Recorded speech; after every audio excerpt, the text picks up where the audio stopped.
What up, y'all? This is Tracy from Nerd Squish, and today we'll be talking about Stranger Things Season 4, Episode 5.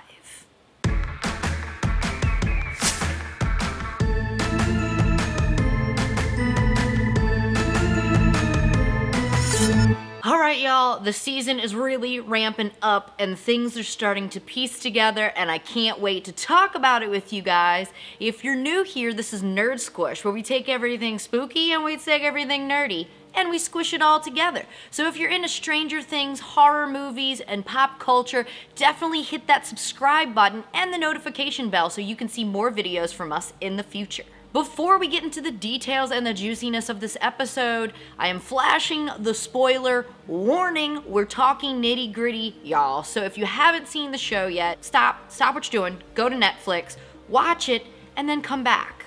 I'll be here. We open this episode in a chaotic panic. Argyle has just picked up our California crew. We've got a bleeding secret agent in the back seat, and it's just chaos. So Will, Mike, and Jonathan are in the back of the van with this agent who is slowly bleeding out, and he's trying to tell them something about a number, but he doesn't quite get the information out in time, and all he can do is hand this pen to Mike. Now, poor Argyle, this dude has just crossed over into the world of the craziness that is Stranger Things. He's learning that Elle has superpowers, this is a secret agent, and there's a lot. So he's panicking. He's about to have a panic attack. Rightly so, Argyle, because wow, there's a lot of information to take at once. And also be the guy that's driving the getaway car. So after the agent dies, they stop off in the desert, decide to bury him there, and a lot of things are happening in the scene. You have Will and Mike that are having this little heart-to-heart. Mike is, of course, regretting everything that he hasn't said or did for Elle.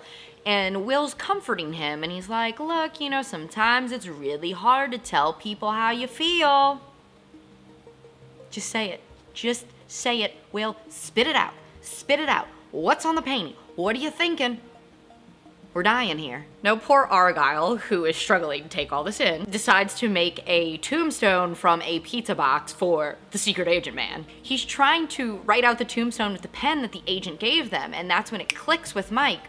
Wait a second, why would he give us this pen that, doesn't work? Sure enough, there's a piece of paper inside of the pen with a number on it. Now, when they try to call this number, it's not a phone number, but leads to a computer. So there is only one person to turn to in this situation, and that is none other than Dustin's girlfriend, Susie. Now we flash back to Russia, where Hopper is imprisoned again, but this time with Enzo, the guard that was supposed to help him escape, and they're both talking about their kids, and Hopper is reliving his daughter's death. And if you don't remember, that's okay, because, this information was let out a long time ago. We don't talk about it all the time.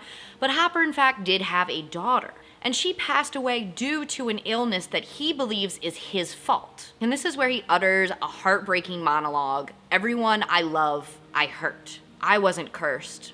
I am the curse. And it's sad enough.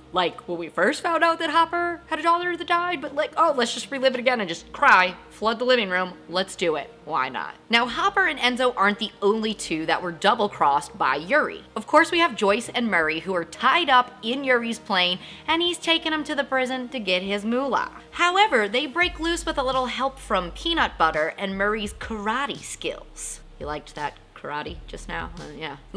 Now, this scene with Murray, which, okay, we all know that I am obsessed and I love Murray. He has a direct connection to my funny bone, but he is hilarious in the scene because he's like, oh, I can use my karate skills. And George is like, oh yeah? Okay, you're good. You're a black belt, right? And he's like, yeah. I never fought in a real life scenario and also never fought anyone over the age of 16, but I got this. And while he's fighting, he's spitting out these just hilarity, straight hilarity. My fingers are like arrows, my arms like iron. Now, the only problem with this plan is Murray accidentally knocks out Yuri, so the plane is crashing. They don't know how to drive it, and by some surprise luck, they make a landing. I mean, they're a little beat up, but they land.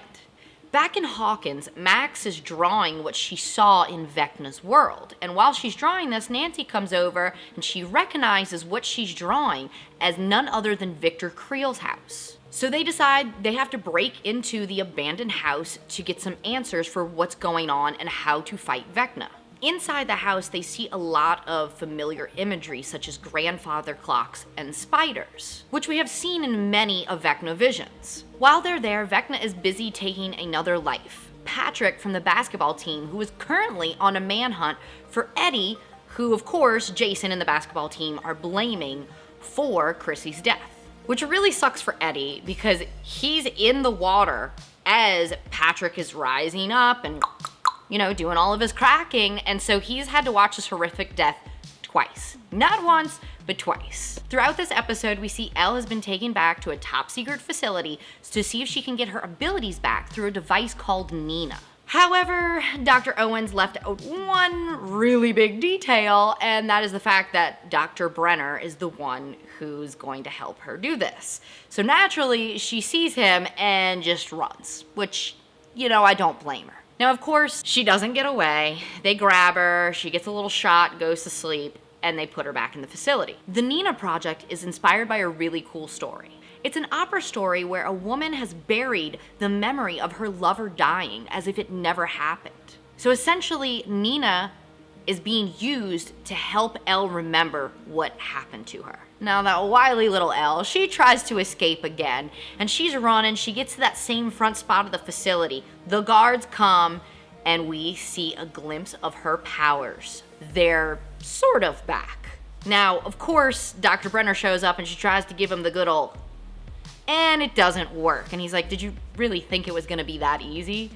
And that's when she realizes, okay, I really, really have to stay here, even though I don't want to. But if this is what it takes to save my friends in Hawkins, I gotta do it. So Elle and Dr. Brenner walk hand in hand back into the facility to do what they gotta do. This was another great episode in this season. Let me know in the comments down below what your favorite scene was from this episode. I hope you guys are enjoying our recap and reviews of all the episodes of Stranger Things Season 4. If you wanna see more videos from us, hit that subscribe button, don't forget to like, and definitely hit that notification bell so when a new video's up, you'll be notified. Thank you guys for watching, and I'll catch you nerds in the upside down.